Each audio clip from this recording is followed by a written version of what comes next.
Welcome back to the H&SPoddy, an NRL podcast. I'm Sean. With me, I've got Henry. Say hello, please. Hey. You were supposed to say hello, please. But anyway, you were on the joke. That's all right. That's all right. That's fine. We move. Bit off the cuff today, a bit rushed today. But yeah, go what? Yeah, sorry. I was gonna say to go off your joke just then. Yeah. Was gonna go into the Spencer Leniu and get that out of the way. Just to have our quick thoughts on that. Wow, you want to get us demonetized straight off the bat? We don't have to talk about it too No, we deeply. can. I just wanted to talk about and discuss because there's been two different point of views from two people in particular. I want to point out just Anthony Mundine and the way he thought about the situation, being a brown fellow himself and an Aboriginal background, and then also another character in the game, or at least was in the game, Jonathan Thurston, and what his thoughts were about the whole situation. If you don't know Anthony Mundine, if you haven't seen his reaction about it or what his thoughts were, give it a look. But essentially, he pretty much said, or pretty much saying that Spencer's a brown person, just like Ezra Mann. It's a joke when it's two brown people.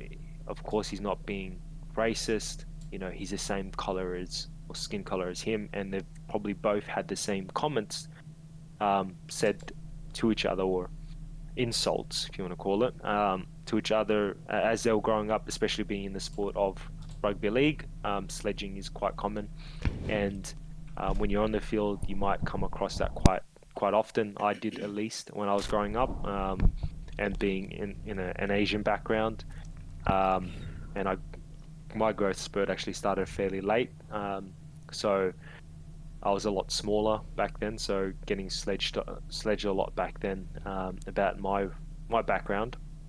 I definitely know how it feels, and yes, some people can take it and some people can't, which we definitely can understand, and other people probably go through things more intensely than others. But yeah, that was, anyways, that was a long-winded way of saying what Anthony Mundine's response was, and then of course JT's response, where he was quite disappointed with the whole situation. When I say situation, one, what Spencer Leniu did and said, and how he reacted afterwards, and then of course the punishment that it was put upon him. He didn't feel like it was enough. End of the day, I think the punishment, yes, I think there could have been more time put on it lengthwise. I think it should have been a 10-week plus situation. 8 weeks a bit too short for something as a racial remark. But yeah, that's pretty much my thoughts on it. Sean? Yeah, no. So it's one of those things where, like you said, everyone responds differently to being, to falling, I don't know, victim, I guess, to that sort of thing. And like life experience matters, and there's a bunch of factors that sort of play into it. I thought I could handle it really well up until I was about 27, and then I don't want to go into too many details because obviously there's like privacy issues and some policies and maybe even some legalities that I'd be breaking. But I went to a place where it wasn't that great, and then I thought I could handle it, and then because certain things weren't there, not necessarily what was said or done to me was any worse than had been done in the past that I brushed off. It was just the support network I didn't have because I was like in a remote location, and it was a very sort of isolated place, and that's when I was like, oh shit, this is I can truly understand what other people go through, because now I'm actually going through what some other people felt, right? So I think it's, if Anthony Mundine feels the way he does, JT feels the way they do, that's all valid, but we as a game need to sort of look at how Ezra's doing and how Ezra felt about it, And we need to make sure that players in the future don't feel like that again. And the only way to do that is to make sure that nobody talks like that to people who then don't have a deeper relationship with. You know what I mean? Like I call you words that I would never call a stranger, because we have a deeper relationship. I know how you're going to respond to different things, and I know what's acceptable, and I know what emotional response I'm going to elicit. If I don't know what emotional response I'm going to elicit, I turn it way down, because it's rare for me to ever want to elicit a grown man crying. You know what I mean? Yep. So I think we as a game just need to stop it, right? And then, if it's little things like, I forget who it was, but a former teammate put his finger up a different teammate's bum last year, and they were fine with it. They're former teammates, they're friends, they didn't care. In that situation, then I think it's very different. And I know, like, finger up the butt and a racial remark, they're two different things, but I think it illustrates how I've slapped your bottom, I'm pretty sure. Yeah. Right? But I will never do that to a stranger, because it's a different relationship. So I think, if Spencer and Ezra aren't friends before, and if Spencer doesn't know how he's going to respond, then Spencer's got a responsibility not to do that. And then to sort of amplify that, he's in the public eye. So then there's that other level of, is that word going to get picked up by the mics on field and things like that? And then is that going to be traumatizing for somebody else? That Spencer now needs to realise he's got this responsibility, being a footy player and being very well paid. So there's a few things there that they need to look at. Yeah, and I think you have a good point there. One, I didn't know that you experienced something so significant in your life, by the way. Yeah, And like, again, the action itself wasn't that. It was like, I realised how important it was going to my own bed, showering in my own shower, having my own friends like 15, 20 minutes away, having my computer in front of me so I could veg out on gaming or whatever it was. But yeah, sorry, I cut you off. Go. No. And that kind of explains also, we have our own private chat with another group, with another mate, where we were discussing the matter as well. And but one of the points that you made in that, which is great, and something that maybe during that time I thought differently, was just in regards to what that individual went through. Everyone goes through things differently, and I stated that I've gone through it, or I've had it, and I've been able to look past it because it's just what it was, part of the game. But you don't know what other people, how significant it was on other people's lives, and what they go through outside of the game, and inside the game. And I also agree with you. The big thing there is, this is a professional environment where it's watched by thousands, by hundreds and thousands of people. Millions. There's over a million people watching that game. Exactly. And it is so important that we build an environment which is safe for everyone. Yeah. And the role models we have there are people that, when our kids are watching the game, we can go, yes, we're happy for you to look up to them. Yeah. You want to be that player, be that player. So it's important, you watch, like you've seen, right? If your favorite footy player is wearing a certain boot, or dressing up a certain way, you might follow similar styles to them. So stepping a certain way, passing a certain way. Like, how many kids do the Benji Marshall step? Exactly. So if you're not taking speech into consideration as well, and people mouthing off, mm-hmm. and the words they use as serious as the fashion that a kid can pick up, then you've lost the plot, and you're missing out on the whole point of what we're trying to stand out. And I think you brought up a really great point that I didn't think about in this way, like in terms of the picking up clothes and stuff. Obviously, like, I thought, kids will look up to them, role models, but you've given a great example of a tangible, visible sort of example where it's like, kids copy what they do, and players are aware of this, because players get third-party agreements, players get sponsorship deals. There's a lot that goes into the influence players have, and they benefit from it, outside of just the salary cap in the NRL. So players are aware of it, and they need to then have a responsibility to be careful about how they use it. The other thing I wanted to touch on, if it's part of the same topic, but we can jump back and forth between everything, but racism between people who aren't white, and I think there's a narrative out there that racism can only be white on non-white. To that, I'd say there are plenty of Irish people who would probably disagree with that. They were prosecuted or persecuted. I don't know which one I'm supposed to use. I think it's persecuted by the English back in the day. If you look at China, what they do to certain castes, and I've just lost this billions of dollars in sponsorships over the next 10 years, Henry, I'm so sorry. But like, yeah, if you look at how they treat people of certain races, if you look at, you know,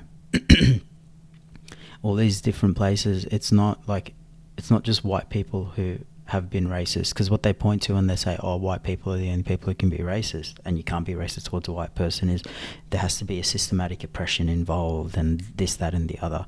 And I think while those people, like the brown people and Asian people and every color people, have had a system of oppression on another race before, right? This is like, white people aren't the only people who've ever had a successful empire off the back of a different race, right? Like, calm the F down. And we're now not in those times. We want to move past those times. So let's not judge people based on race. And if you do, that's racism. Yeah. Like, sorry, I'm getting a call, Sean. Yeah, no, all good. Yeah. You keep doing your thing. I'll keep rambling on. Unfortunately, it's not midnight, but fortunately for the listeners, they won't have to hear me sing that song then. But yeah, like, if I'm, like the Sam Kerr situation where she added the word white into the insult, some people are like, you can't be racist towards a white person. To me, when I see that, all I get from that is there are people out there who use the race of somebody as a quantifier of their value and whether it's good or not. Sam Kerr in that situation used race as an insult. I don't want to be in any situations where that is the case. Because, for me, it just sounds like, is she going to judge me on my race because she's judged this other person on their race? You can't just be, because they're white, it's fine. You need to look at it from both ways. So I think if we're going to move forward as a society, we need to just be like, nobody's race matters. Let's judge them based on their actions. And if you want to insult them, let's insult them based on their actions or their intentions, right? If that cop was being rude or aggressive, then insult them based on that, right? Tell them, hey, you're being a bit of a dick. Why is that not enough of an insult? I think it's pretty bad to be a dick. Let's, as a society, go, you know what, we value your actions so much that if they're poor, then I can just insult you with the actions you've enacted or made, done, whatever, instead of needing to add a descriptor of the race a certain person is. I think it's really important that while you want to add the systematic oppression thing, history goes beyond the British Empire. Stop whitewashing history and realise that oppression has been created over centuries. It's been done for many reasons: geographical, racial, religious. There's the caste systems that we have, economic. There's all these different things that go into play on how to oppress someone, and at the end of the day, it's about the haves wanting to control the have-nots, and the haves keeping what they have and getting more. That's all it is. And dividing people instead of bringing them together is a really good way to keep people down. So to say, let's divide people, or no, you can't be racist to white people, and this, that, the other, it just divides the anti-racism movement, because now people who don't like racism are arguing amongst themselves about who you can or can't be racist to. Let's strip it right back and just be decent to each other. Move forward with that, and then go from there. When Henry gets back, I'll catch him up with what I've said, and then we'll talk. But I've heard it all. You've heard it all. Yeah, sweet. I was able to push that call back. Yeah, cool. I heard majority of what you said there, and I agree. Racism shouldn't be just because, if you're white and you say something, and then if a brown person says it's said differently or whatever it is, right? Essentially, everyone should be treating each other equal. If you don't want to be called a name within your certain race, and you do that to someone else, and you think it's not racist because they haven't gone through what you've gone through, you're completely wrong, and that's a very backward way of thinking. But that's a very soft topic. I mean, well, it's soft topic, but sensitive topic we went through, and glad that we're able to kind of talk about it. And thank you, Sean, for kind of Yeah, no, it's all expressing good, mate. I a think it's little bit important. more of that as well. Yeah, it is important. But let's go back into the footy. Let's do our hot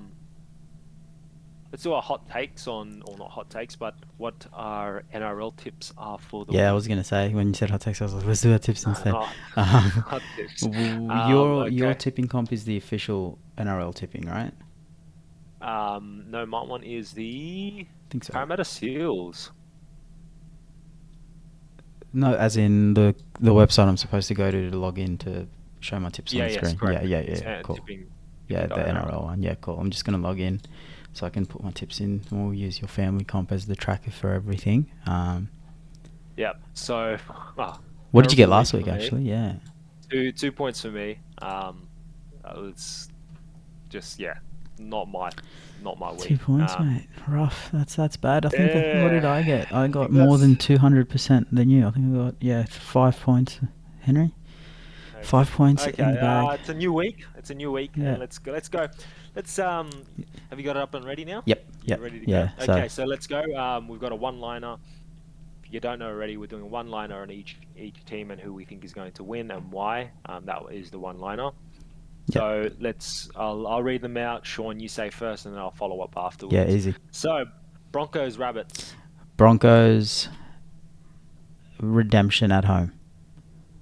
Okay. You? Broncos, Rabbits still need to fix their halves. Sharks, Bulldogs. Sharks because they're playing the Bulldogs. Because of Josh Adokar. Okay. Sharks. Panthers, Eels. Panthers Ooh. doubt they lose 3 in a row. Eels, because it's an Eels and Panthers game.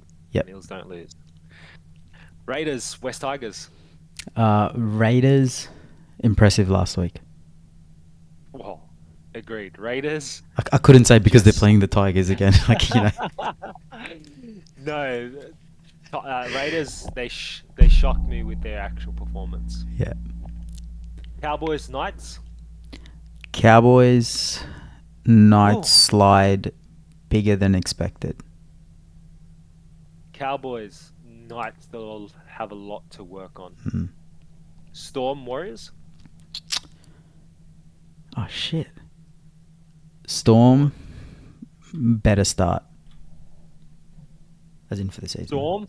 Yeah, Storm. I agree as well. Storm. Warriors are still figuring things out. Seagulls, Roosters. This one's a difficult one. Yeah. But this is a very. This might be head-to-head one for we me. talk about after this. For sure. Yeah. I'm Roosters. They've spoken about starting the season strong. I'm going Roosters as well. I hate myself for doing that, but Yeah. I don't like the Seagulls anyway. But for some reason, something's pushing me. Anyways, Roosters, their backline Yep. and experience. Sorry, backline experience. Okay, last one. Dolphins and Dragons. Holy shit. Have you seen this tipping percent on this just before we get Yes. into it? That's Yeah. insane. Dolphins, Dragons, Fool's Gold.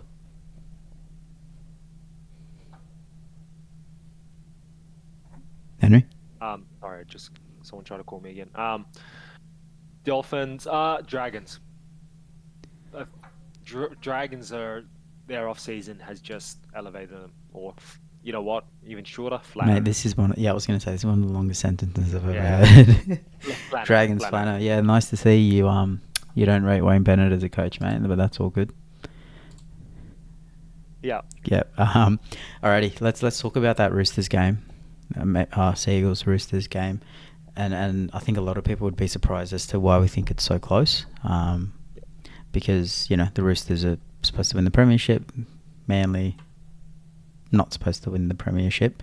And so, do you want to kick it off with why it was so difficult for you, or is it just because the Roosters are James's team? No, I can go first. I think it's the lineup, and sorry, just give me a second while I get that up as well. Yeah, so I've got it up, so I'll kick off. The reason I think it's such a close game is I think, while I did say, the Roosters have verbalised and how much they've focused on starting strong. Most teams want to start the season strong, and I think Manly have really shown that in their performance in Vegas, how ready they were for that, how well prepped they were, how high intensity they played for most of the game. That was a really exciting game to watch, especially for a round one game. I think they look fit, they look like they're firing.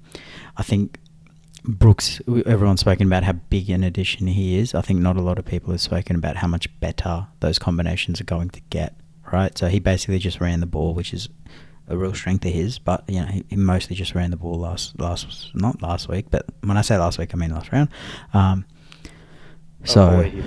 He looked really good. Bro, he looked sex machine. That's the first game. That's why I don't. That's kind of the reason why I just don't know if Brooksy performs like that, and the rest of the team rest of Manly team can just contain the forward pack of the Roosters.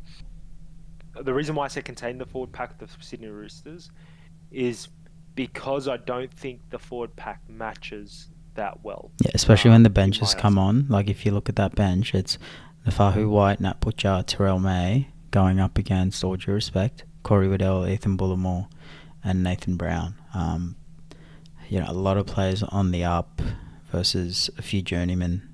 Let's be real. I think Waddell might be the youngest player on that bench. So Corey Waddell was born in 96. Yeah. Ethan Bullimore was actually born in 2000. No way he's that young. Oh, wow. He's been to a few clubs, hasn't he? Crazy. Thought so. Yeah.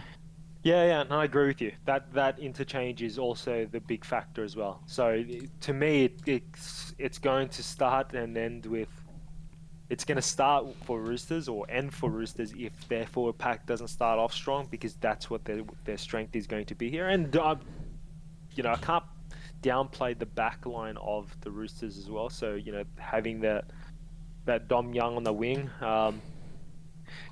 if he can fly high like he did for the Knights, he's going to be dominant, along with Manu, Joseph Suali'i, and Tupou. That's a very tall stacked line. That's a very tall back line. Yeah, and Manly have lost their tallest backline player in Jason Saab, who exactly. He's not renowned for being a game breaker, but he is definitely he's a really good finisher. He's got that speed. Just if you make a break, you look for him, give him the ball. It's basically a try. Except I think he got run down last week, didn't he? Who ran him down last week? He did. It was. Was it Ilias? It was Ilias. Yeah, Ilias ankle tacked him. Ilias. Yeah. Yes, just towards the end. If he didn't do that, he would have been far away. But yeah. If he had extra 5 meters to work with, I think Ilias would. I also wonder, just quickly, if Jason Saab wasn't at full flight, and if that was an indicator of his hamstring not being quite right. Not that he was aware of it or anything, but just he was a few percentage points lower because of his hamstrings not being conditioned as well as they could be, and then they went later in that game. That's something I've been thinking about. Is that an early sign or an early symptom of something? And then, just looking at that, the significance of that is if he's a bit slower at his top end speed, then you can use that as when the conditioning staff go through the week, they can look at, these people, he's running slower. Why is he running slower? Let's look into that. So things like that, which I'm sure they're doing. But just a little indicator that if players aren't running as fast, sometimes it's not fatigue, sometimes it could be an indicator of some muscle not being quite where it needs to be. But there's a lot that goes into injury. Anyway. I think Manly the effort was there last week. I think it'll carry through this week. The reason I went the Roosters to win is I just think they'll have the class, even though looking at the spines, I like Manly spine. Like, I as agree much as with I you. think Brandon's got potential, right now I think Lachlan Croker is actually a better hooker. He's got more stamina. He's really crafty. He's underrated. He defends well. Brandon gasses really quickly. He's still settling into the Rooster system. Cherry Evans, one of the best halfbacks in the comp. Sam Walker, again, good, but very young. Luke Brooks looked really great last week. Luke Keary, not really a world beater. And then Tom and James, both world-class fullbacks. Like, it's, yeah. James is just something else right now, and that's kind of the reason why. Come back, Susan. That's kind of the reason why I went for the Roosters as well. But like what you just said there, some of the big things is the spine, right? I actually do favor. The reason why it was difficult for me was because I actually favored the Seagulls spine just slightly over the Roosters, just because of one tenure or experience with Cherry Evans and Luke Brooks, and a bit of Trebojevic if he wasn't injured as much, versus a Sam Walker who's still trying to get up there. Luke Keary's kind of been on and off, and he hasn't been playing his best game. James is kind of getting it back together, and Brandon Smith is kind of, he's he hasn't been consistent since leaving the Storm essentially, and we know what Croker is going to give us, and I agree with you there as well. Croker at the moment, he edges ahead of Brandon in that department, in that hooker role. But what carries the Roosters heavily is that back line and that forward pack. Yeah. That big back line that they have, that athletic big back line, along with such an aggressive, fit forward pack. That's what's going to really set them apart. And if they start strong with those two things, and then their spine can just keep everything together, I think they will roll the Sea Eagles, but I think it's still a tight game. Yeah, I don't think we're seeing more than 10 points apart. Yeah, I see a world where it's likely going to be a tight game and a good game, and I'm glad it's a Sunday Arvo game. But I also there's a slight chance the Roosters just run away with it. Like I hope we get the game I'm expecting, because it could be really, really good matchup. I think, Cooler had a really good game last week. Garrick, I actually think, is an underrated player. I'm surprised he's not on the wing for Tommy Talau to go to the centres. But that being said, I think if you move a player positionally, leave them there, let them learn the position, don't change it after 1 week. So I'm actually glad that Seibold has left Ruben there. Like, do I agree with Ruben being the centre? No. But if you're going to make somebody make a positional switch, leave them there, let them learn the position, allow them to sink or swim there before defaulting back to their safety net of the position they're really good at already. So I think that's a really good thing that they've done, is back to Ruben, hey mate, you are the centre, stay the centre, own that position. So I think that's really smart. Again, probably not the move I would have made in preseason anyway, though, so it's a little bit of a learning curve there. I think, like, if the Roosters want to show how serious of a contender they are, though, they should win comfortably. The 3 out of 4 of their back, like the centres and the wingers, should make 150 metres. Their halves need to kick them to shit, like just kick Manly out of the game, and Brandon Smith needs to be niggling and on the field for 60 minutes. Like, that's where it needs to happen. If that doesn't happen, then there's a lot of questions either being asked about the Roosters, but then there's also a lot of, maybe Manly are dark horses. Like, if Manly keep it tight and the Roosters play well, or if Manly win, have we been underrating certain parts of them? Which I think it'll be, it's a really telling game. It's going to give us a good form line for both teams, which is rare this early in the season, but it's good to have a game like that. And I didn't expect Roosters Manly, when I was looking at the season draw, to be the game we spoke about this round. You got the former Anzac clash. Which, did you know that the Storm aren't going to play the Warriors anymore for Anzac round? No, it didn't. Yeah, so that's gone now. I'll try to pull it up. I found out at work. Interesting. Yeah. that it's not happening anymore, which absolutely ruined me. It's going to be the Titans and the Warriors opening Anzac round in New Zealand. It's so weird. Like, I get it. Like, I personally think Melbourne Storm just didn't want to give up an Anzac round home game. And the Warriors should really have, like, it should alternate, right? I would love it if Melbourne and the Warriors alternated home games for Anzac round and played each other all the time. I think that's a really nice little rivalry to have.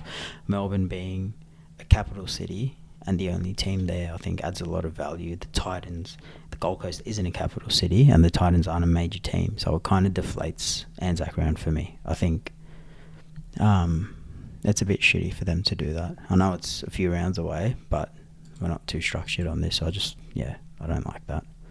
Yeah.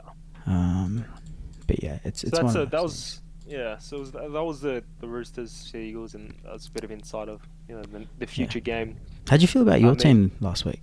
yeah, that's what I was going to say. What about our teams? I mean, Eels. I think there is a lot of room for them to work with. I was digging into you last week with how your team performed, but Well, look, I I don't think it's think. important for people to know that you're sad your team lost. I think that's, Yeah. yeah, that's, No, yeah, and it's kind of weird. People don't understand it, but for me, it's looking at the structure of one. Have we used our reserves correctly, and is BA changing the behavior that he had previously with our reserves, and also the lineup as well, and the people that played in the game and how the team played together. I think ball movement is where it should be and how it should stay for the rest of the season. I love how fluid we were with the ball, how people running off the ball. But I think it's our spine that is still kind of letting us down. And I can, I do understand that Moses was injured, and that it's not Brown's strongest game with kicking. So I would love to still see Brown involved in the kicking and spending more time kicking where and whenever he can. It's an important role, an important skill he needs to develop to maintain and also exceed his skills, and also um, just who he is as a 5'8" for future. So I mean, there was still some sloppy errors, some defensive mismatches that I feel like there still needs to be work on there. But yeah, no, wasn't too happy with it, just because we had such a big percentage of possession, and we only scored 20 points during that big possession. I mean, we scored more than that after the game, but after those yeah, man. 20 Like, your minutes. attack is so good. They're scoring points in the showers, in the dressing rooms, in recovery session the next day. It's crazy.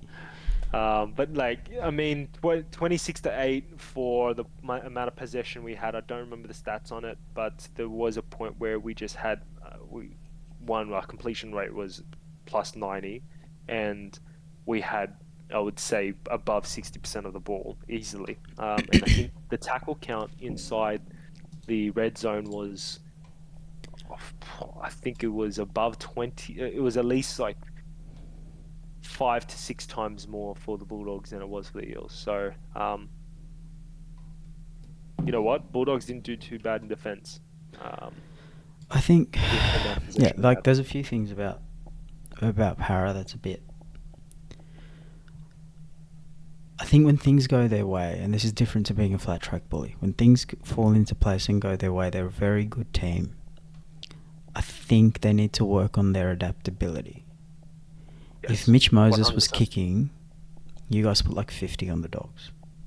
Yep. But he wasn't, and all of a sudden, and you can put that down to Dylan Brown not having a lot of practice kicking in games because Mitch does all of it and he should get more practice, absolutely. But I think that comes down to the adaptability of your team. It's very like, this is how we're going to win, and if it doesn't work, shit, right? You were lucky that you were playing a team like the Dogs and that you had the possession you did, and, all that sort of stuff came through, because if things don't fall into place, I look at the Eels and they just don't go on the fly, and I don't know what that is. I don't know if it's a directive from the coach. I don't know if it's this staunch belief that, our processes will win us the game. You always hear coaches say stuff like that, but processes aren't. To stick to your processes doesn't mean you don't adapt to the game. It means involving adaptation into your processes. And I think that's the big key for the Eels over the season is they need to learn how to adjust and adapt to different situations successfully. I'm not saying they're not trying, right? They obviously tried, right? Dylan Brown kicked the ball. But they just need to get better at it and really learn how to win in those situations, or in this situation, really learn how to carve up in those situations. Because, everyone would have expected if Moses is fit, like I said it already, but you could put him 50 on it. There's no doubt in my mind. So it's just about, I think, the next step for the Eels, is to really crank it up and go to, okay, let's do that. Because then the next time you play Penrith in a grand final, you might be able to adapt and win, instead of the way you've beaten them in the regular season not working. So that's a big focus I'd have. Yeah, and I think I agree with you there. The only person I felt that energy switch when Moses started, backing off was our king, Gutho. Yeah. The amount of yards he was putting in, the amount of runs he was putting in, but the amount of times he got on the ball was great. I also think the energy... Sorry, yeah, finish. Yeah, no, I was going to say it's great, but we don't want him just doing that all the time. One, I don't think he's... not that he's the best at it, that could be the best at it, sorry, in the game or in our team. I think Brown would probably... If Brown could get the ball more than... Or if he got it as equivalent as much as Moses, as Gutho did, I think you would see the more control, and also the team defending against a Brown versus a Gutho. I think they're a lot more scared about what Brown's going to do than a Gutho. So essentially, what I'm trying to just support what you were just saying there. Everyone needs to adapt. I felt like it was Gutho and his energies was kind of the reason why we were still able to score some points and not get trampled by the Bulldogs. Not that we were anyway, because the Bulldogs were still suffering from some injuries. But I think everyone needs to kind of change up, and that also comes down to our hookers as well. With Lussick, I know he did a 40-20, but being more involved and same as Brendan Hands. But anyways, the one I wanted to mention was Bryce Cartwright. He really upped his energy levels. It was really good defense as well. He whacked. I'm pretty sure he's the one who started Josh Adokar's decline. That was a silly. That was and this is one of the hot takes. That was not a penalty. I think that was a bit of a joke. Like I said in the group chat, I didn't say it, so I can't really have an opinion. But I'll let you say yours. Yeah, I didn't see any head contact at all. To me, if there's no head contact and Bryce Cartwright's arm, I get it from the ref's view. The left arm was tucked, but that wasn't the arm that went for the shot. It was the other arm where the arm was extended and wrapped around Josh Adokar. It was not a shoulder charge, and nor was to the head. So don't know what that was all about, but that should not have been a penalty. Bryce Cartwright, to your point there, I think he played phenomenal, and I'm surprised because I don't think he should have been in the starting lineup. But he is definitely surprising me. Yeah, he had a great year last year, so I think I would have started him. But yeah, he's the consistency he's got over the last 18 months has been really, really impressive, and it's good to see because he came through probably the best skilled out of all the Penrith juniors from back in the day to sort of fizzling out, and now he's killing it. So that's really cool to see. Look, in terms of my team though, we'll be brief. Very disappointed. Tried to play champagne footy. We didn't want to match the Raiders in the stuff that the Raiders were doing well, which is just running hard, chasing hard, tackling hard, rinse, repeat, respecting the ball. It's always been a concern of mine for the Knights. I've always thought we lack a middle with that grit when we lost Clemmer, to really be like, you know what, boys, this is the sort of game this has turned into. You need to step up. This is how you're going to step up. Let me show you on the first hit up of the next set. I really rated David Clemmer's leadership in that aspect. Obviously, I wasn't behind the four walls. I don't know why he left. I don't know why Hayden Knowles left. This, that. But I think we need a player who steps up, and it has to be one of the Safidi boys, given their paychecks, right? You can't expect you can't expect Thompson, Leo Thompson, or Matt Croker to do that. I don't even think Matt Croker's in the team, which sucks. I think he's a gun. But yeah, Matt Croker's in the reserves. So for me, it's one of the Safidi boys needs to step up or step out. That's where I'm at the moment, because it's a lot of cap space and they're too inconsistent to be like, they're our origin forwards, but they're not playing like that. So and they've got the talent. We've seen them dominate games, but they're not doing it week to week, I think. And is it on them? Is it on the coaching staff? I don't know. But we just came through. I think we expected to win. I think we expected this to be the second 80 minutes of last year's final. Yep. And then we forgot that the Warriors taught us a lesson the next week after that game. So in terms of positives, I think Kai Piss-Paul looked really good coming on. Obviously not great circumstances, so I'm really happy with him. We'll see how he goes starting this week. Maybe he might go to the Roosters. We'll see. Yeah, mate, he's probably already there. Let's check his property purchases. It's ridiculous. I think I'm really excited to see Tom Jenkins come into the team. I thought Gagai was alright, but I'd still like to see him maybe move out to the wing and to allow Will Price to come in. I think it's too early to do that now after seeing how we played. I think it's good to have Gagai in the centres and have Jenkins just like, let's get back to hard work. Will Price is much more of a flashier sort of player. Not that he doesn't work hard, but just, when I have the reason I want him in the team is for that flair. So let's, we'll hold off on that, maybe play him at centres in Cup, see how he goes, and then bring him through once we've sorted out our attitude on the field. I like him, and I think he should be our 7, but I think Jackson Hastings had a weak game. I'm going to reiterate, I think Phoenix Crossan should be playing halfback in New South Wales Cup, not starting at hooker. I think he is still really young. He could be a really good halfback if we let him develop into one. At the moment, I don't know who my half would be next to Jacko. One of Gamble or Cogger, the other one would be on my bench. And I'd just run I forget his name now, but we've got a young guy who can play hooker. I'd just let him get some minutes up until Jaden Brayley is back. I think our bench right now is lacking a bit of punch. We've got Jack Hetherington, Jed Cartwright, and Daniel Safidi as our forwards. I think Matt Croker needs to come onto that bench for someone.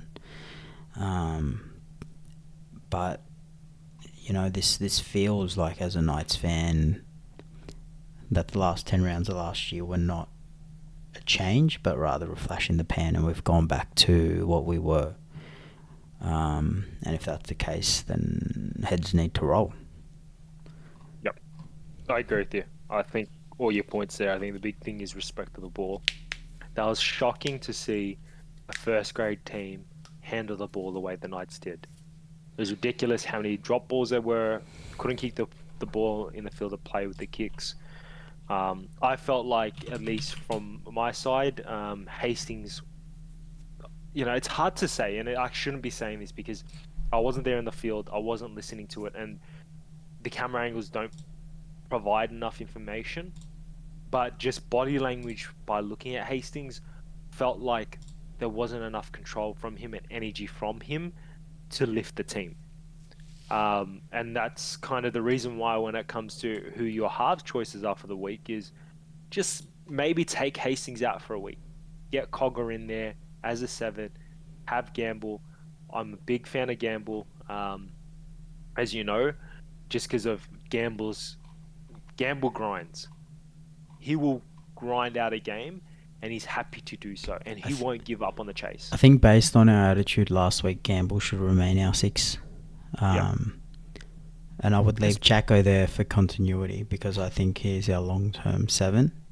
Yep. I think the battle is going to be between Cogger and Gamble, but right now the team needs Gamble at 6. That's my view at the moment. Yeah. So I mean, that's what I'm saying. I know you're a big fan of Hastings, and I'm not dissing Hastings. I think he does provide a lot. I just the body language from me last week just showed Yeah, no, something he had a different. poor game last week. Absolutely. Yeah, and the other thing was what you said there, forward pack. You had one big run from Mr. Frizzell himself. Yeah, bro, Frizz, he was an absolute beast. He turned back time with that run.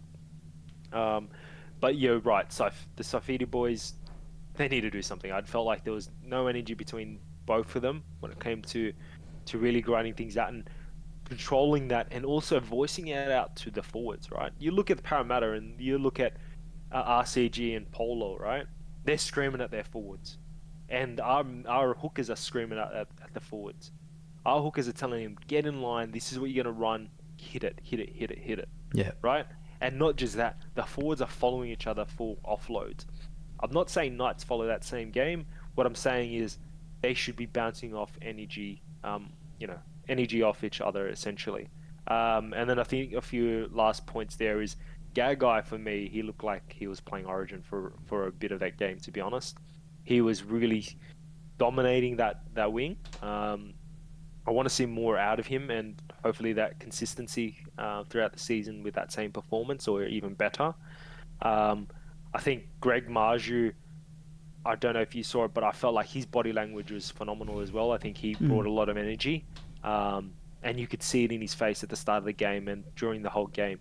He did get folded a couple of times, and he did fold others, but he still remained still trying to go as hard as he could.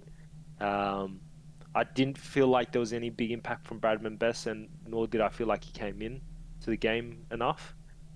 And maybe that was just me missing out on it and sledging you during the game and missing out some of those key points that Bradman might have carried the ball. But we can't put past Raiders, right? Raiders just played well. Yeah. Knights still did really well defensively in some situations, especially with the possession, and also just the overall completion rate. I think Knights still had some good effort areas, but we can't put us past the Raiders, right? They just played. Yeah, I don't think it was an effort shock issue everyone. like I used to think in other periods of time that the Knights have been around and that I've been following them. It didn't look like an effort issue to me. It just looked like an attitude issue and a preparation issue. Yes. Sorry. Before we finish that, right? That preparation issue.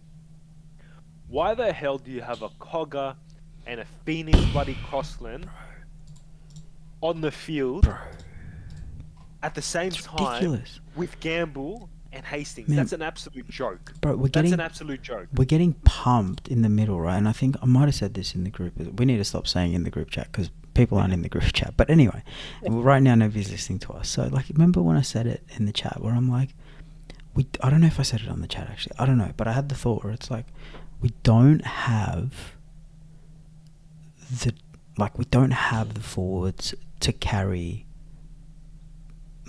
Phoenix and Cogger on the field at the same time, playing the roles they are. Like it can't happen. Like it's so messed up. And I get it. We had an injury in the back line, but they fixed it by moving Dylan Lucas there. Exactly. If you had a James Fisher-Harris and a Moses Leota in the middle, Sure. maybe you could see a Phoenix Crossland there. Yeah, But and you know what? Even you. Penrith, when you know who their small ball playing middles were last year? Isaiah Yeo and Jamin Salmon.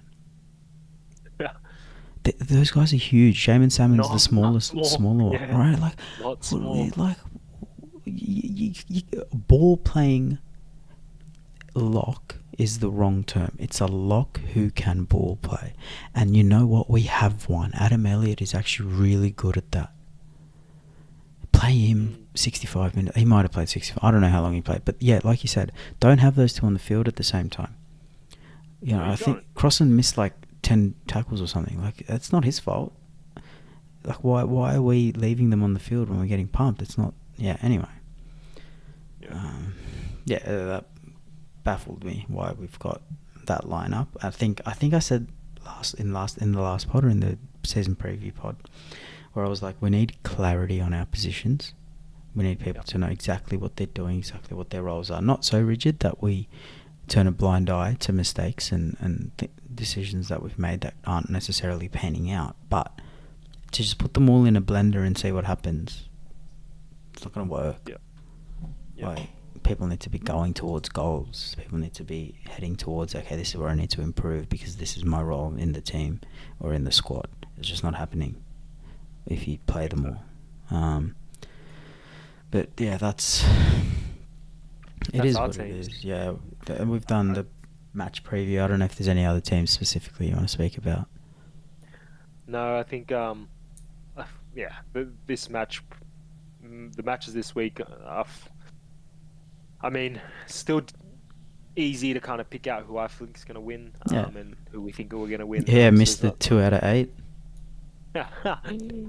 We'll see this week. It's always a new week, right? Yeah. I think I want to just add one more thing from Yeah, last go week. for it, Just one of the games, the Warriors and Sharks game, that kind of surprised me. Not too much. I felt like it was going to be a tight game, although I felt like Warriors were going to really dominate that game, and they did at the start, the first half, and they should have been able to walk away with it after that, especially with the way Sharks were defending. But Sharks really held out, and they performed well. I don't know. It's funny that I want to just bring it up out of nowhere, but I still don't think Sharks are where they need to be with their lineup. What I mean by that is get Nico Hines out of the 7. I don't see why they still don't understand it, or they don't see the results from last season, and their fans are. You're not going to like this, but their fans are delusional with thinking that that Hines should be the 7, and he shouldn't be anywhere else. I think bring Chad back. Yeah, put Hines at 1. I think if you're going to, I mean, I get it. You've got Will Kennedy. Will Kennedy in the back. He's good, yes, and he can play that position. But get Nico. Okay, fair enough. You want to keep Will? Put Nico as 6. Let him focus on running the ball. That's what his strengths are. Trindle can control the game. Can kick the ball. Can kick the ball better than Hines. And you know what? Trindle is playing worse because he's not allowed to play the role he's good at playing. Exactly. It's not just he doesn't know the role. He's also like legitimately he's not running as well as he used to. He's not passing as well as he used to. Defensively, he's not as good as he used to be. Not that he was great. Like, it's not just he's in a role he's not good at. He's actually, the fundamentals are getting worse because he's not in that role. And then you hear the fans are like, yeah, we've now playing Trindle, but look at him, he's not even performing. Yeah. But that's what I mean by delusional. They're not thinking about the bigger picture. Where is he being played at? Yeah, I heard everyone was like, oh, you wanted Trindle in the team for so long now. Look, I said no, I wanted Trindle in the 7 for years, not in the 6. And I think it's one of those things where Will Kennedy, very good fullback, but he's a victim of the structure of the roster at the moment of the Sharks. They have sunk so much time and money into Nico Hines, and by time I mean like the contract, to make that work. I think Nico is a good 6 and he can play 6 and you can win a comp with Nico at 6, I think just with the money and the length of the contract, Nico's best position is 1. He's on the biggest contract at the club. He needs to be playing 1. And the other thing is, he's so far gone from playing 1. Is he actually the one we remember him being? You know, exactly. I have no doubt in attack he would be, but like, what about positionally? How is he catching a ball? How is he defensively positioning the team? That sort of stuff. It's very like they've gone off the boil a little bit. I think it's a testing year for Craig Fitzgibbon. It's going to be a do or die for him, or for me at least, in my opinion of him. Not that he should care about my opinion, but I think the Sharks will give him 2 more years. Personally, I think he's got this year and then the next year as well, before they start turning up the heat. But I think Cronulla, little things like, I wouldn't be playing Sifa Talakai at centre. If you're playing Sifa Talakai at centre, you should have kept Connor Tracy and played Connor Tracy at centre. I don't get why they go with Connor Tracy. I want a Para to just throw the... I don't get why the Dogs weren't starting Tracy last week. Oh, that is a joke as well. Don't even get me started. And on centres, like, Why is Jake Averillo not starting last week? Oh, give Ga- a give him to Para. That's what I'm Bro, saying. bro, if he goes I'm to not. Para, he's going to be playing Cup anyway. This is how this goes. I don't get it. Like, what is it about, like, and the head coaches, the first grade coaches, this, that, the other. But Yeah, what happened in the space of a week that made you change your entire preseason? Right, yeah, Tessie knew, yeah, this, that, the other, gonna start round one, and then a week's enough for you to be like, oh well, like, get out of here. That doesn't make sense. If that was enough, then you should have started with Avarillo. exactly. Like, what's the preseason for if in a week anyway? It's good that they made the change. Avarillo should be starting. At least we got to the right team at some point. But imagine how much better he would have he's going to play if he had a whole preseason knowing he was going to, start and playing the combinations instead of just being thrown in round two. Yeah, I mean, there still needs to be some work, I think, for the Dolphins, in the Well, they're lineup, packed shot now. yeah. I mean, you can't doubt the great man himself, but I never do. A lot of people had the Dolphins for the spoon last year. I said no, and people said why? Who have they signed? I said Wayne Bennett. yeah. I think the change with Katoa and Sullivan. I don't think Sullivan's injured, is he? No, he got dropped. He got dropped. He did have a very poor performance, especially defensively. Yeah, I can't comment. While I did watch the game, Cowboys Yeah, Dolphins, I didn't really pay attention to the Dolphins. I was like, oh my poor. god, the Cowboys attack Yeah, is so good. poor defensive reads, and also just yeah, he's attacking. I felt like he was trying too hard and wasn't thinking, just guiding the team enough. Cody played like Cody does, but if people are overpowering that situation like Sullivan was, Cody was quiet. I think Sullivan should have been given another go, but I think it's also good. I think Bennett knows that he probably needs a few games back in New South Wales Cup just to get his confidence back up and get Katoa out there, get some just fresh legs and yeah. By the way, before we kind of end this as well, Bostock, I felt like he played fairly well. Yeah, he's good. I like him.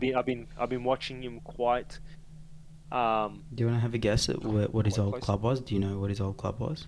No, don't tell me Parramatta. No, it was the Dragons, who Oh wow, recently had to move Zach Lomax to the wing because they don't have any wingers. wow. Same Yeah, club it that would have moved been on Reece Robson. Like, what's going on? would have been good pickup. I mean, last thing here with the Dolphins is Hamasov Tabuai-Fidow. Absolute shocker of a game. I'm surprised he's not dropped Bro, what and about the someone Dally else. M's? That don't even get me started with that. I don't even know how he scored 1 point because if he scores 1 point, I should have scored a point just being a fan on the field because that's how much effort he put in to the game and how much effect he had of the game. Honestly, Mate, everyone should have been given a point if he got one. NRL Physio did more for the Dolphins that week in terms of just marketing Yeah, than Hammer did on the field for them. It's ridiculous. Like, what? And that's not his fault. Round one, whatever. I'm not saying he's a shit player. By no means am I saying he should be dropped. Anything like that. But how does he's he a rep get player though. Dally M He's points? exactly he's one. Yeah, how does he get daily M points? But I'm sorry, but Oh no, he's a he's a rep rep player. player. The standard's higher. He He's should have played uh, better. exactly. But you shouldn't. I mean, people are gonna I'm not have shit dropping games. him. So Yeah, I'm yeah, not dropping him. Like, I'm not dropping him. That was more of a joke, but I also think he's got to really aim Yeah, up this week. I'm also. And he's going to me if he does that same performance, he's going center, and we're putting someone else there at fullback, Yeah, I think and that could be Averillo. the hardest thing about consecutive poor games at fullback from him is the coaches managing Herbie Farnworth, because I think he's always had the eye on playing fullback. At least that's what's been reported for a few years now. When he went Yep. to the Dolphins, it was like, oh, there's a chance that he could play fullback, and then Hammer killed it. So everyone was like, oh shit. But then Hammer also didn't play fullback at the end of last year. Cody Nikarima ended up at fullback, I'm pretty sure. So there's a few things there. a few factors at play that are all going to be linked together. But like let's look at the Dally M. I've got it up now in case you don't. Bryce Cartwright at the top with 6 Yes, points. Do I that's think where he he's the should be. best player for the round one? For round one, I don't know, but I'm not upset with that. Right? Like I'm not like he shouldn't be near the top. Yep. Do you know who number 2 is? Also with 6 points. No. I was actually looking at the list now. Yeah, I forgot. yeah. Okay, get rid of the list. I'll have the Okay, list. I'll just Nicholas Hines is number 2. Oh, 6. yes. What? No. That's why we think the Daily M is a joke. Not saying that he doesn't deserve some Daily M points. He did play well, by the way, and I don't want to just be a negative Nancy on Nico. Yeah, I but love we're Nico. saying his best position is another position, not Yeah. he's a shit player. He would get 6 every week if he was fullback. Mm-hmm. I'm just going to keep saying that, and it might be an exaggeration, but I don't think it's an exaggeration. He's good at what he does, his craft when he's at fullback. Next. Is Tom Trebojevic also on 6 points? So you got to think back to Vegas. Yes, well deserved. I think he's I'm projecting him to be really not the same season that he had in 2021. If I'm not mistaken by the year, or was it 2022? Yeah. When he had that run, I don't know whether it's going to be equivalent to that, but if he can get at least 80% of what he was in that year, I think. I just don't know if he was Manly's best player though.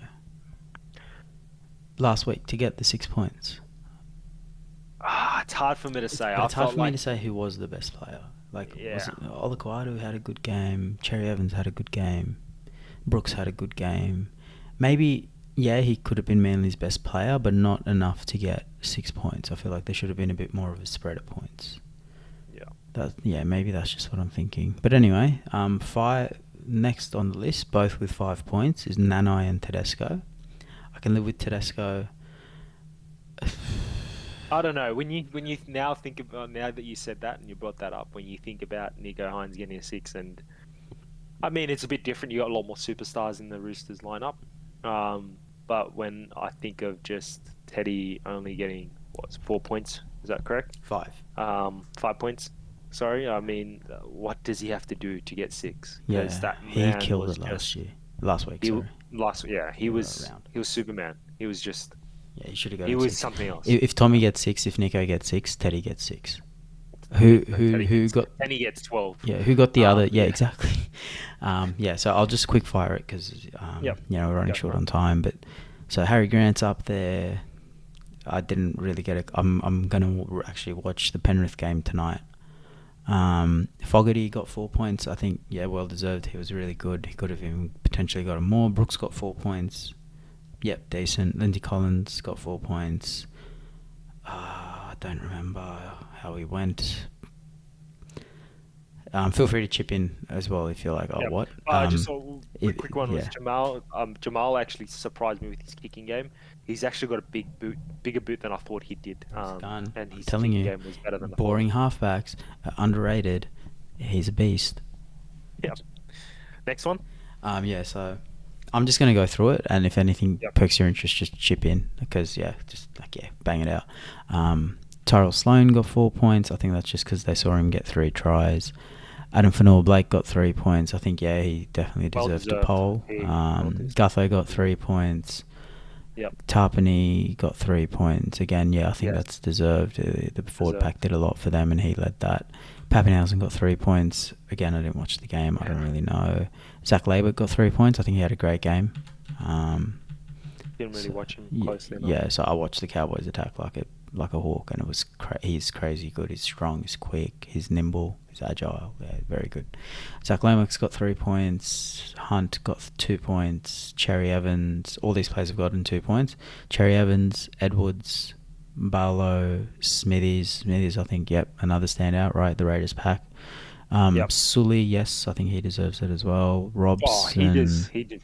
Yeah, he's changing his game up. By the way, I think Sully's going to be one of the centers, like Daily M centers of the year. I'm calling it now. Yeah, I think I put into the group I think it's going to be a seminal year. I might have tweeted it.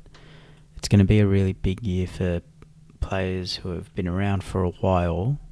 I didn't tweet it exactly like this because of the character limit, but yeah, players who have been around for a while, who are in years where I think they could potentially really cement themselves or change the trajectory of their career, similar to a Bryce Cartwright.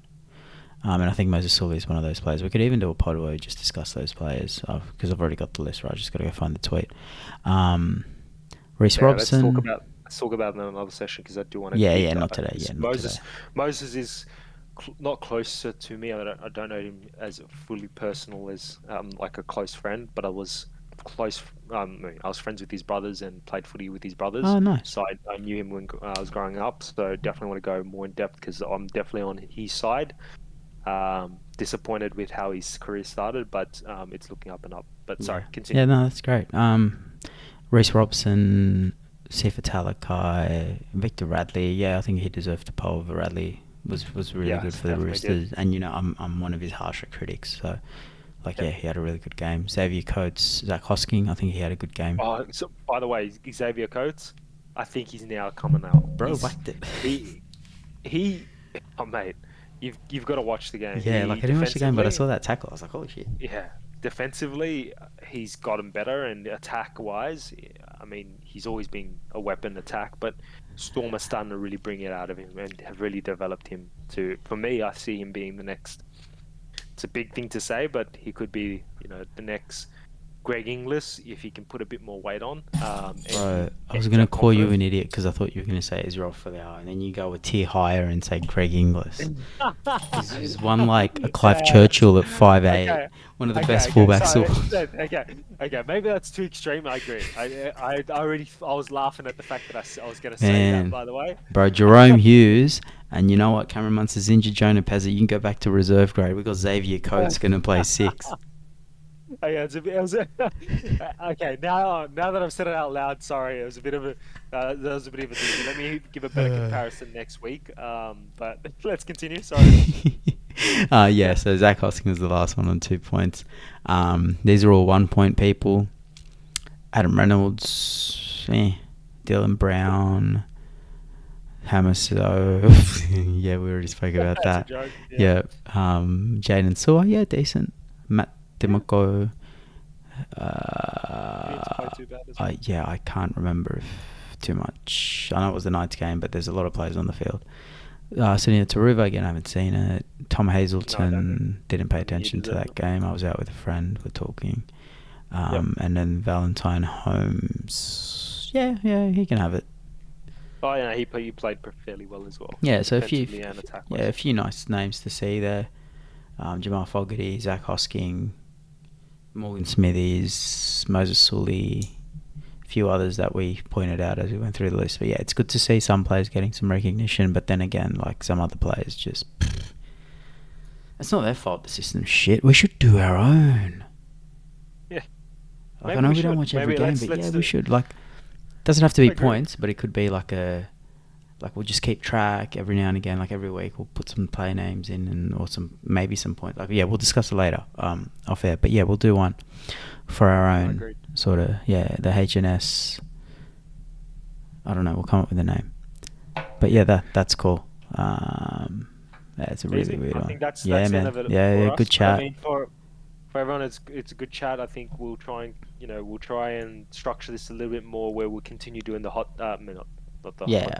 not hot takes, but hot tips. What our quick tips are with one sentence, and then also what you just did there, daily M's, and just kind of small reviews. We'll try and keep the topics light next week and focus a little bit more on other teams as well. We've been quite focused on our own teams because we love talking about our own teams. But let's try and talk about the up and coming, like Sean mentioned. But I think what I'll do is anyway, we'll talk about this off air, but until next week, mate, take it away. Yeah, mate. Thanks everyone. But thanks for listening for the H&SPoddy. Follow us on YouTube, Twitter, Instagram at the moment. We have an Instagram? I think so, yeah. I'm pretty sure I made one. I'm waiting for you to make some reels, mate. Come on, get on it. And I'll make the rest of it in due time. So yeah, Yes, I slowly promise but everyone surely. my creativity will come out. Hopefully shortly. I'm trying to ride out this excuse of the hives as long as possible. And Sean's gonna keep begging me to help Yeah, out. so But he's the creative guy. yeah. I'm the tragic who really wants to get footy No, famous. no, no, no, no. But anyways, thanks everyone. Have a good week. So yeah.